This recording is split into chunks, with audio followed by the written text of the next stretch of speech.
কি প্ল্যানিং? আজকের প্ল্যান অনেক কিছু ছিল, কিন্তু ব্যাপারটা হচ্ছে গিয়ে স্কিন প্রচণ্ড ট্যান হয়ে যায়।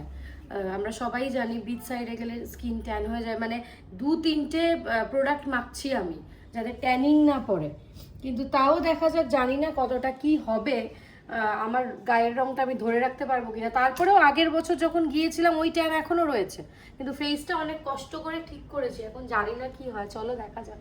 সুন্দর ফ্লাওয়ার গুলো। লং বিচে গিয়ে তুমি কি নামছো এখন? না, এখন নামবো না। এখন নামবো না, খুব রোদ, মানে যতটা পারছি কভার করে চলার চেষ্টা করছি। তো আমাদের রিসর্টের সামনেই কিন্তু বিচ, পেছনে হচ্ছে আমাদের রিসর্টটা, আর একদম আমাদের পেছনেই দেখতে পাচ্ছ বিচটা, ঠিক আছে? হ্যাঁ, ওই সাইডে।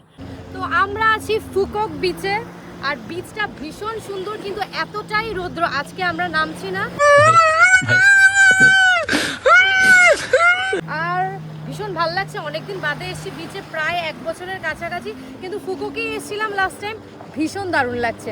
ঠিক তোমার কেমন লাগছে বলো, এই রোদের মধ্যে কালো হতে কেমন লাগছে বলো? ট্যানিং তো একদম নির্ঘাত। যতই সানস্ক্রিন লাগাই কোনো কাজ কিন্তু হবে না। ওয়েদার ভালো আছে, গরম ওয়েদার না। ভালো, হ্যাঁ, গরম না, কিন্তু ট্যান হবে, ট্যান ট্যানিং হবেই। ওয়েদার মানে খুবই ভালো, মানে লাস্ট টাইম যখন এসেছিলাম তার থেকে ফার বেটার।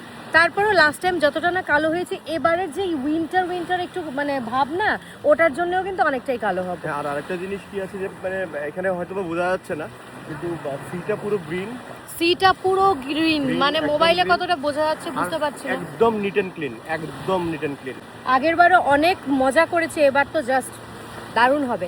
এবার কি পুরো প্রোটেকশন নাকি একদম? পুরো প্রোটেকশন নিয়ে আসলেও কোনো লাভ হবে না। আর এখানে মনে হচ্ছে আমি প্রচুর জামা কাপড় পরে আছি, সবাই মানে সবার মতো আছে। আচ্ছা, না বিচের মধ্যে সবাই এরকম। হ্যাঁ, বিচে সবাই বিকিনিজ পরে, আমিও পরবো, আজকে নয়, মানে আজকে আমরা নামছি না, আজকে দেখার জন্য। নামছি না যেহেতু, কেন কি একটু বিকাল টাইমটায় আসবো, বিকেল টাইমে আসবো, আর এখন ভীষণ রোদ, মানে যেই কারণে আমি এটা পরতে বাধ্য হয়েছি। কিছু করার নেই, বিচে এলে কালো হবই, যা হবে হবে, দেখা যাবে। আমি না এখানে প্রচুর ছোট ছোট ক্র্যাব দেখতে পাচ্ছি, মানে আমি 2-4টে অলরেডি দেখে নিয়েছি, ঝিনুক তো আছেই। আমি ক্র্যাবের উদ্দেশ্যে আছি, কোথায় দেখা যায়, মানে তোমাদেরকে দেখাতে পারবো কোথায়। ছোট ছোট ক্র্যাব। আর দেরি করা যাবে না। আর দেরি করা যাবে না, ভীষণ রোদ ভীষণ রোদ। বসে কালকে বিকেলের দিকে আসবো, বুঝলে? আর যেহেতু এখানে আমরা 6-7 দিন আছি, আরামসে আসা যাবে। সকালে আর বিকালে, দুপুরে আসা যাবে না। দুপুরে ইম্পসিবল, এখন তো প্রায় 2টো বাজে না। চলো ভিডিওটা শেষ করে দিই, ভীষণ রোদ, আমি আর পারছি না। আর অবশ্যই দেখতে পারবে, মানে সি বিচের প্রচুর ভিডিও আসবে, পাশে দেখো, সাথে দেখো, টাটা বাই বাই।